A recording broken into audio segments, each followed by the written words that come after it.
이 대표님께서 제품에만 중점적으로 하시고 내부에 재무적인 거에는 신경을 안 쓰셨던 거예요. 막상 딱 그 시점에 돼서 평가를 딱 내려고 하니까 등급이 좀 모자란 거예요. 3등급 정도 오른 것 같아요. 한 3년 정도에 걸려가지고 700~800억 정도는 하셨던 것 같아요. 안녕하세요. 기업꿀정보TV의 김창섭 소장입니다.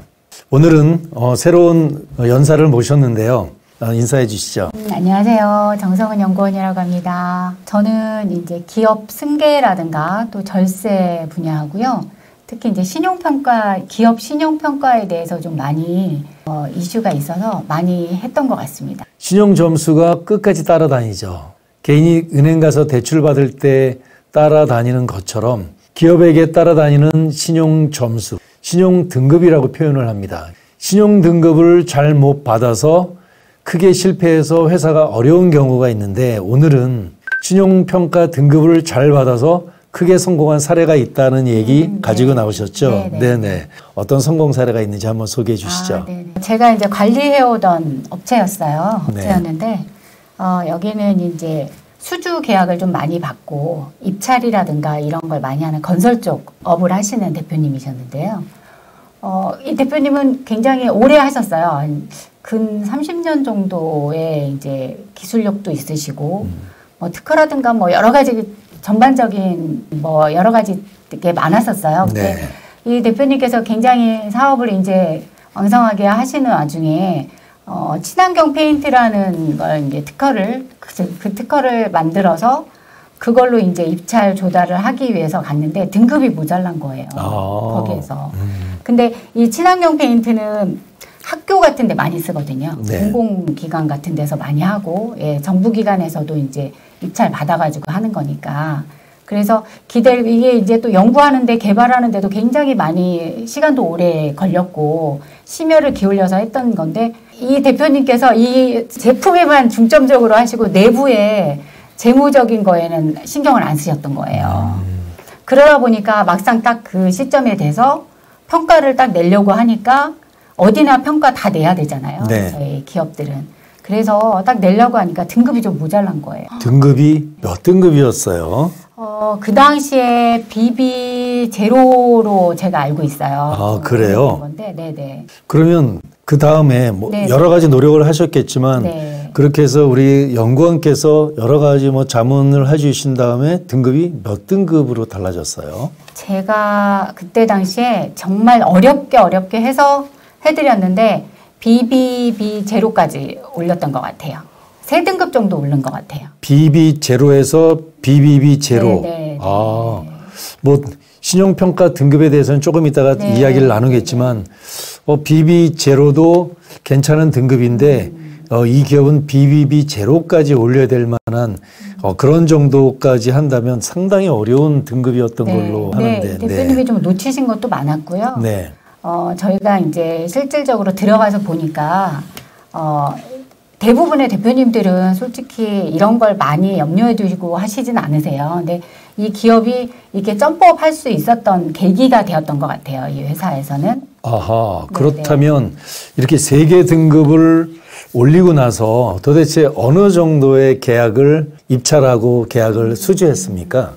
학교도 있었고 관공서도 있었고 되게 좀 많았었어요. 근데 이 기업이 들어가서 그 수주를 3군데를 다 따내신 걸로 저는 알고 있어요. 그래서 그 당시에 한 3년 정도에 걸려가지고 한 700~800억 정도는 하셨던 것 같아요. 이런 거네요.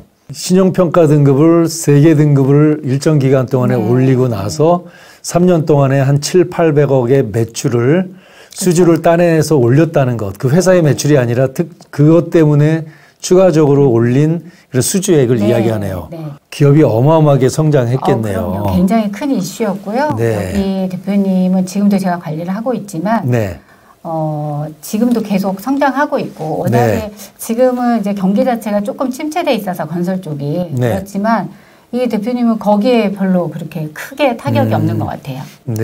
3개월 동안 3개 등급을 이렇게 올리게 되셨다라고 하는데, 기업 신용평가 등급을 올릴 때 어떤 노하우가 한 몇 가지 정도 요소가 있습니까? 통상. 많죠. 여러 가지가 많아요. 그래서 10가지 이상이 넘어가죠. 그 중에서 핵심적인 거 한 딱 몇 가지만 소개해 주시면. 핵심적인 게 이제 아까도 언급해드렸는데 네. 자산 재평가를 좀 많이 합니다. 자산 재평가. 네, 네. 물론 기업의 부동산이나 토지나 기계 그렇죠. 이런 것들이 있는 경우를 그렇죠. 말씀하겠죠. 네, 네, 네. 또 다른 거가 뭐가 있습니까? 그다음에 이제 대표님이 가지고 있는 가지급금도 굉장히 이제 영향이 있거든요. 그리고 가수도 마찬가지예요. 가수금도요? 네. 이거는 뭐 내 돈 넣고 쓰는 건데 무슨 그런 걱정거리를 하냐 말씀을 하시는데 이게 또 이제 세무 쪽이나 이게 재무에 반영을 하다 보면 가수도 문제가 되는 게 있거든요. 그러다 보니까 그런 것들을 좀 중점으로 해가지고 했던 것 같아요. 많은 경우 기업이 사업의 본질적인 것, 대표님이 기술 개발이라든가 본질과 관련한 것에만 집중적으로 하시는데 금방 이 사례에 들었듯이 기술 개발만이 핵심이 아니라 재무적인 것들을 그렇죠. 잘 관리하는 게 기업 경영의 핵심 중에 하나라고 그렇죠. 보면 모든 되겠네요. 기업이 그렇습니다. 대표님들이 현업에만 그냥 너무 몰두하시고 일에만 전념하시는데 이 내부적인 것도 굉장히 중요하거든요. 이제 그 내부적인 게 페이퍼잖아요. 말하자면 저희 이제 연말에 하는 재무제표 예, 이거에 대한 건데 이것도 좀 많이 관심을 갖고 신경을 쓰셔야지 무조건 기자한테 맡겨두고 하시면 좀 여러 가지 나중에는 리스크가 따를 것 같습니다. 맞습니다. 그렇다면 이제 오늘 핵심적인 이야기가 기업 신용평가 등급이라는 건데 뭐 여러 군데 사용되는 것은 알고 있는데 한번 좀 정리 좀 해주시죠. 어디에 어떻게 사용되는지 한번 이야기해 주시죠. 신용평가 등급은 그 회사의 미래라고 저는 생각을 해요. 그래서 이 등급 관리를 잘 하셔야지 앞으로 점프업하거나 성장하시는 데 있어서 굉장히 큰 기여가 있고요. 일반적으로 우리가 아주 쉽게 말하는 이 나라장터라든가 도달이라든가 이런 데도 다 신용평가가 들어가거든요. 네. 그리고 이제 기업이 이제 운영하시려면 유동화 자금이 이제 필요할 텐데 이 자금 활용하는 데 있어서 은행에도 특별히 신용평가는 아주 필수로 들어가는 게 평가 자료가 들어가고요. 네. 그 외에도 많죠. 큰 기업을 상대로 해서 이제 입찰이나 이런 거 들어갈 때도 다 보는 거거든요. 대기업 협력업체. 네네. 그런 데도 마찬가지고 네네. 그냥 요즘에는 이 평가라는 게 그냥 아주 작은 사소한 거에도 평가가 다 들어가기 때문에 모든 분들이 알고 계실 거예요. 평가는 되게 중요한 줄 알고는 계시는데 이 평가를 막상 딱 닥쳤을 때 이제 뭐 이게 불이 떨어져서 막 그걸 끌려니까 굉장히 힘들어지고 그러니까 미리미리 좀 해서 관리하는 그런 자세가 좀 필요할 것 같습니다. 기업 신용평가 쓰임새가 참 많은데 뭐든지 닥쳐서 하기보다 사전에 잘 관리하는 게 중요하다라고 이렇게 말씀해 주셨는데요. 그렇다면 이제 마무리로 오늘은 간략하게 에피소드와 함께 이야기를 하셨는데 기업 신용평가 등급이라고 하는 것 이것에 대해서 뭐 마지막 뭐 하시고 싶은 말씀 좀 해주세요.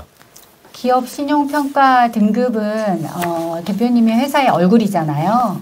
우리 회사가 어디 대외적으로 나갈 때 우리 회사의 진짜 큰 얼굴이라고 저는 생각을 해요. 그리고 기업은 앞으로 나아갈 때 이 기업의 미래라고 저는 생각을 합니다. 신용평가가.